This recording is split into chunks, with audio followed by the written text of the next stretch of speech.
Greetings and bienvenue, Midnight Crew. Thank you for returning to this broadcast, and welcome to new viewers joining us for the first time. If you like a video, then feel free to subscribe. So 3 friends and I decided we were going to camp out in this 30-acre sanctuary down the street from my neighborhood. It's paralleled by railroad tracks and a road on one side, and then a small road on the other side. There's a lot of forest and trails, but also these big sand dunes and a huge lake that is pretty deep. So deep we can't see the bottom. And in Florida there's always something to worry about, like mosquitoes at night and spider webs along the wooded paths. Snakes thankfully left us alone. Now understand, when I say 3 friends I mean 2 friends and sort of my friend's uncle. So that's Brandon, Dalton, and Mike. Brandon is cool when it comes to nature and a survivalist guy. Dalton's my best friend and he's funny but can get freaked out as easily as me. Then there's Mike, the horrible uncle with the shit-eating grin that you'd never let your kids hang out with. He's awesome. We settled on 3 nights, so we got ourselves a big tent and brought 2 coolers worth of food out there. The sun's high up in the sky and there's no clouds anywhere to be seen. It was a lovely day in autumn, which meant it wasn't nearly as hot as Florida sounds like. As we unload our truck at the front of the trail, we kind of had to hide the truck because there are no trespassing signs in a few places, but I see people out here occasionally, so I think it more or less was a dumping warning. We noticed that there are absolutely no footprints this time. I thought that was odd, but Mike just was preoccupied drawing in the sand. So as we're walking out there, Brandon is explaining that this area used to be home to the Ais tribe that was fond of East Florida. It was interesting to listen to because apparently they built both mounds and thatched huts and stuff like that. Mike asked us if we'd ever heard of a banshee. To this I sort of face-bombed and Dalton laughed. Mike even chuckled and said he'd keep it for the night. We lugged our stuff some ways, passing a few retention ponds and an open area towards the railroad crossing, and had a drainage ditch on the other side. The trail ran down pretty far until it turned into a huge scrubland area that then turned into another scrubland cut off by huge trees. You know, the kind of huge tree that's so thick you can't tell if it's just now popping out of the ground or not. I always thought the place was cool, but I wasn't sure how I'd feel being here overnight. We passed the big trees and it opened up into a shaded place with pine leaves forming their own little hills, and then the huge sand dunes hugged by the Floridian forest. Then just touching the right tip of the place was this body of water we nicknamed Willow Lake. Most of the place was either sand or little shrubbery pushing up out of it, and right along the banks of the lake was a downed telephone line, God knows how old. We decided to lug our things up the side of the dunes because they turned into some secluded trails. We found the opportune location, too. It was a huge open area of sand with a patch of tree jutting up on the outskirts from the left side of the entrance, and then all wood on the right side, spare for a small path that seemed barely beaten. This is where we would set up shop. Within the hour we had the huge tent up and Brandon went off with Dalton to collect some firewood. Florida's really bad on that part, so we'd use palm fronds to get the fire going and use actual wood to keep it burning. Good thing to know in Florida, because the skeeters hate thick smoke. Since I was at the campsite with just Uncle Mike, he'd brought some gin and popped it open. I'd never had alcohol in my life and I was just now 18, so I knew he'd try to have me drink some. Sure enough, Here you go, Rob. I told him no naturally, but my own curiosity was getting to me. I knew Dalton would jump at the chance to drink some gin or mountain bush, and I knew Brandon would side with me. I told him to wait until the others returned, that way I'd at least have someone to agree with. That's when we heard it the first time. A wail that sounded like it came from at the base of the dunes. It was so close the hairs on the back of my neck were livid for seconds. Mike just laughed and cupped his hands. Will you silly nannies stop playing in the sand? Just as he had said that, Dalton stepped out of the woods, firewood in arms, and into the campsite to ask what all of that was. Mike and I asked him where Brandon was, and he thumbed over his shoulder that he was still carrying some palm fronds with him. You mean you weren't the ones who just made that wailing down there? Mike asked him, folding his arms together. Mike, I'm being completely serious right now. You'd know if I was screwing with you. Mike sighed deeply and told him to bring Brandon back to the camp. He turned to me. Rob, you're coming with me. I looked awkward and asked him why, since I wasn't used to being entirely alone with the guy. Because if this turns out to be dirty, I need someone to trip so I can get away. So I went with him. We walked down the sand dunes, having to pick our feet up because of the sand. And when we got to the bottom, we did a scan of the area. Honestly, the only thing that had changed was the position of the sun and the brightness of the horizon. It was now dusk, barely dark but getting there. I turned to Uncle Mike, who was rather puzzled himself, and asked him what he thought it was. He just said it had to be a Tyrannosaurus in heat. Now I couldn't help but laugh. Mike was definitely the comic relief of us, but even so he looked concerned. He said he brought the machete for woodcutting but told me it was inside the tent near the back if I needed it. We shrugged the whole thing off after that and swapped some stories around the campfire. Thankfully, the mosquitoes were nowhere to be found. Brandon continued to tell us more about the location and how the eyes were also hunter-gatherers. That meant they didn't farm or grow anything, but they hunted animals and gathered resources to survive. Dalton told us about some of the spooky stories he'd read on X late at night, and for the most part, some of what he told us was genuinely spooky. Mike even contributed by telling us more about the banshees and how they wailed and the person would always die nearby, but that sounded rather vague. Mike opened his mouth and screamed horrifyingly after the silence settled in, and Brandon was shaking his ass off. Of course, we all laughed at him and told him the banshee was gonna get him. Yeah, the rest of the night consisted of Mike picking on Brandon. There was even one moment in the tent where Mike told him, Calm down, Brandy. Banshees only show up when there's a flash of light. After a few seconds, Mike lightly held down the button on the flashlight and Brandon screamed. The next day we woke up and went about our business of taking a piss off in the woods or going down to the lake just to enjoy the morning breeze, but I noticed something odd. Upon walking down the reclusive hill, there was something amiss in the dunes themselves. I saw our footprints, which were hugely distorted due to the sand, and then I saw what appeared to be deep impressions like something on all fours had bolted up the hill or down it. They were just so perfect that it couldn't be real. I'm paranoid about these things, so I constantly had my eyes glued to the trails that we came from and others we hadn't checked out yet. Which I knew if we were, I'd be bringing Brandon or all of them along. I really didn't feel like going alone after the wail yesterday.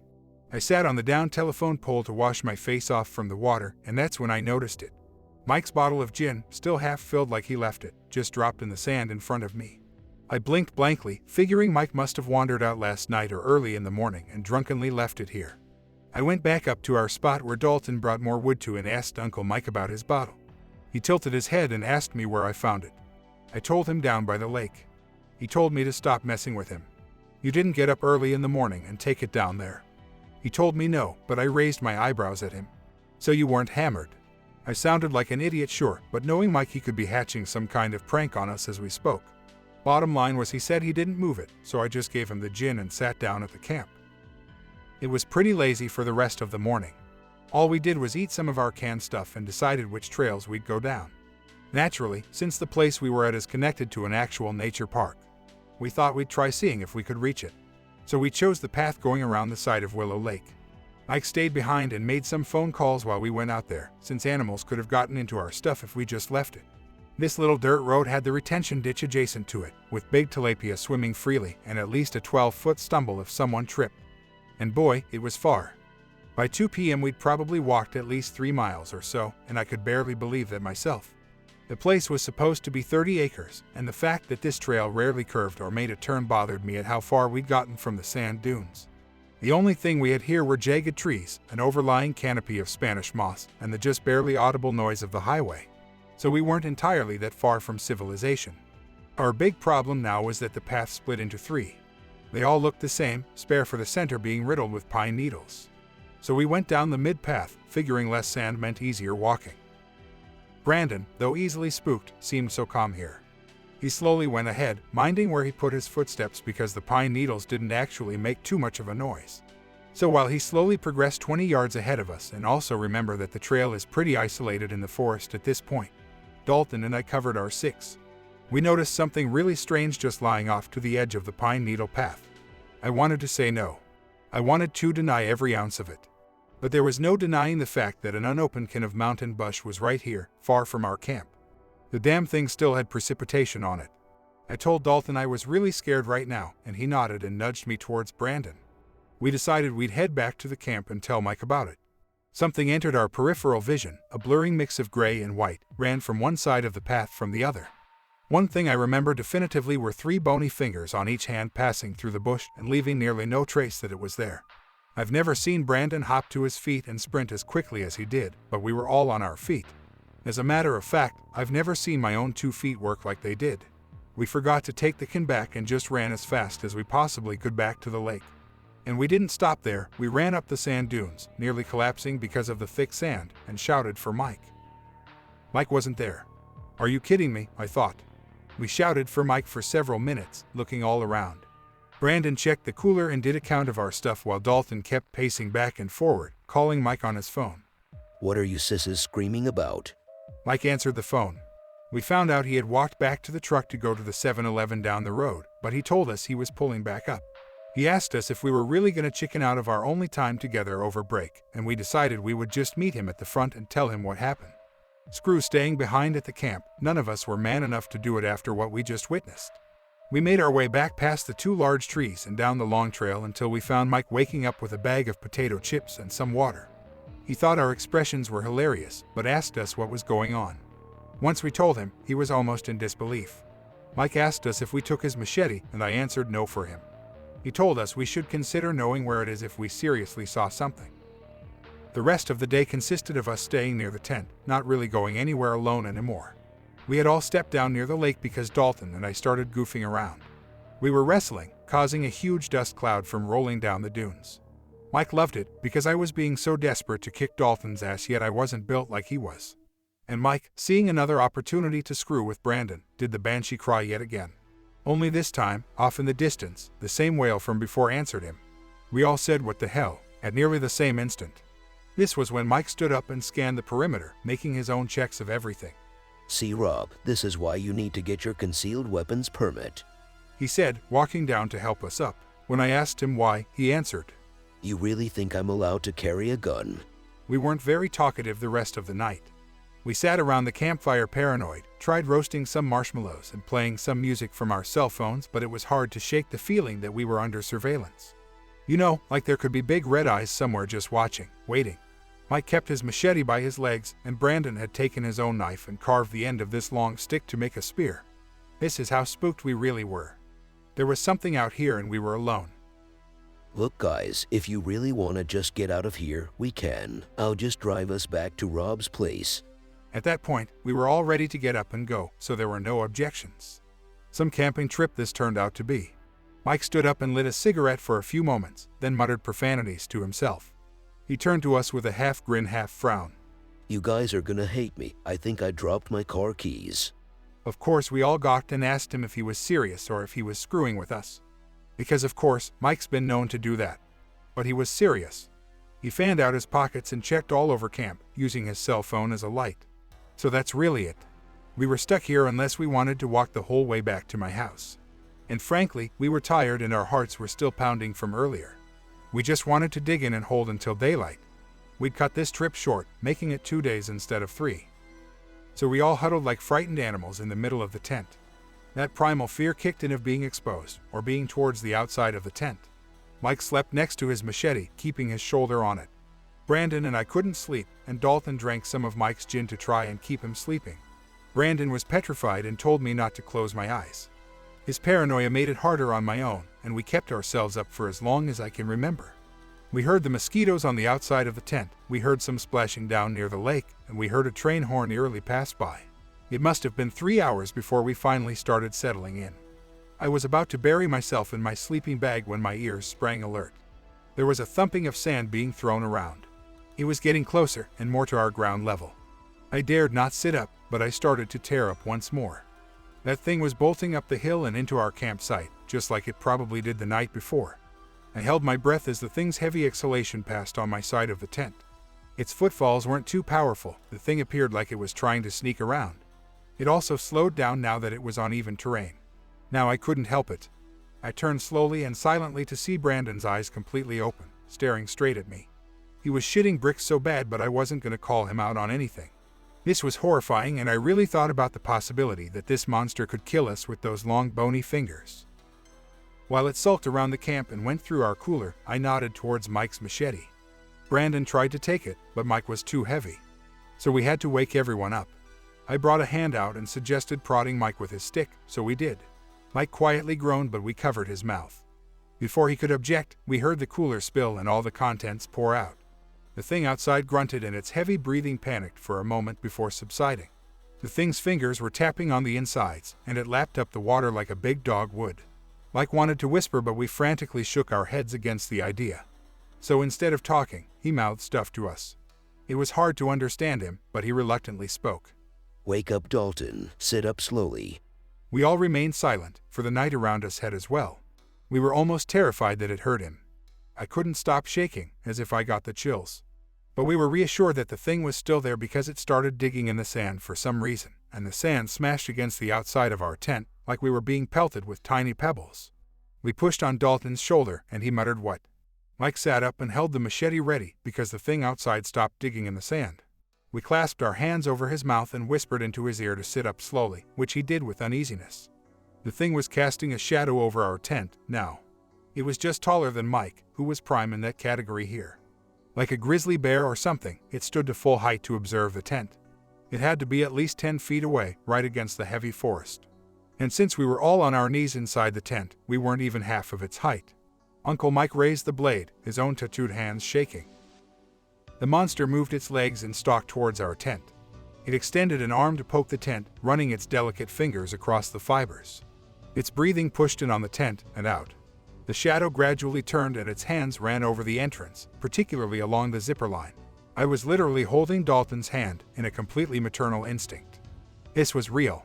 This was a real nightmare, a story you'd read or a movie you'd watch. And I was in the middle of it. My heart was pounding so hard that I could not only hear it, but feel it in every ounce of my body. He could feel it too as he squeezed my hand. Even Brandon, who was sitting by himself, was literally losing his mind in the calmest way imaginable. Because if we weren't calm, I thought we'd be dead. The fingers finally found the zipper. It fiddled and experimented with it, and the thing looked like it had difficulty understanding. It pulled out on the tent, moving us a few inches. Then it pulled up, started unzipping the tent. It was halfway unzipped when Mike struck. He lunged out at it, swiping the thing across its arm, and the monster letting out a shrill that could boil blood. We all screamed, seeing the thing roll around in the sand with Mike grunting to stay on it. They knocked over the ash pile and the partially burnt bonfire, and dust was in the air, everywhere. It was horrible because we didn't know what to do. We were sitting here watching my best friend's uncle fight off a creature with his blade, and we weren't sure who was winning. I don't even remember much of the fighting. I just recall being petrified at the skeletal humanoid monster that in the middle of this fight had glowing yellow eyes and snarled like something neither from hell nor earth. Brandon took both Dalton and I by the arms and ushered us down the hill. Dalton didn't want to leave Mike, but Brandon said tough shit and told him we were going to dig in. I reminded him that this thing was 6 feet tall and fast, but it didn't matter to us anyway. We were in the sand dunes in pitch black, and there was absolutely nothing keeping it from bolting down the dunes and ripping us apart.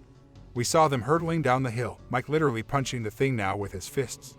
He didn't even have the big knife in his hands anymore until I noticed it was protruding from the creature's gut. And what's worse is the thing was digging its claws into his shoulder. It looked damaging, like someone dragging a dissection tool across the skin. In their struggle, the thing must have rocked back and forth because his neck was pretty diced.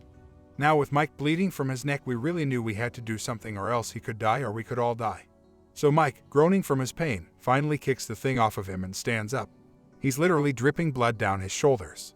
The creature, on the other hand, just sits there, its body churning inwards and outwards, catching its breath and recuperating. We all hauled ass, left everything back at the camp. The sand made it difficult to sprint, and that made things even scarier. The thing could lunge and snatch any of us at the rate that we were going. It was like trudging through heavy snow.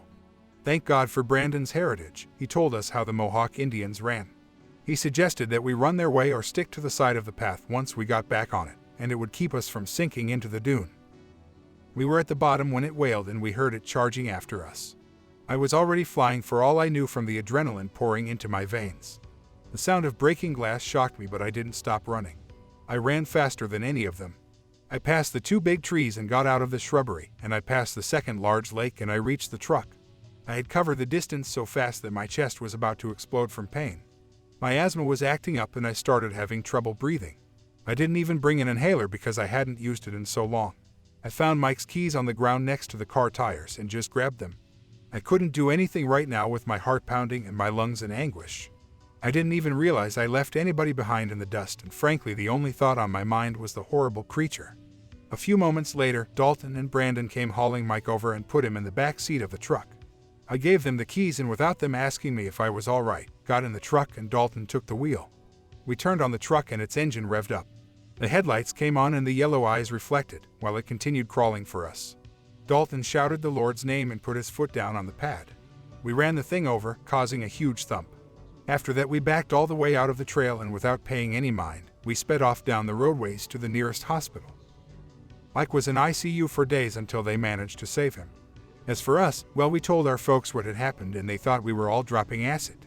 They wouldn't let us see each other or Mike for months until some hiker got killed out in the place we were. The whole city was in panic over this fiasco and nobody wanted to leave their homes. No other killing happened. The police did a huge sweep of the nature park, and although they did find the remains and everything we reported, they found no creature. Not even the blood. The mayor's response was to completely seal off the nature park and the 30 acres beside it, and the city made it illegal and punishable by fine to enter anywhere around it. I finally got to ask Mike what happened only a few months back. He had told me the breaking glass was his bottle of gin, with his last sip he had been saving, against the thing's face. Said he cut it up pretty badly. I've never set foot in the forest down here ever since. I hope that you enjoyed tonight's broadcast. If you enjoyed tonight's story, then please subscribe to the channel, as more green texts will appear daily. A new broadcast will appear when the clock strikes midnight Central Time.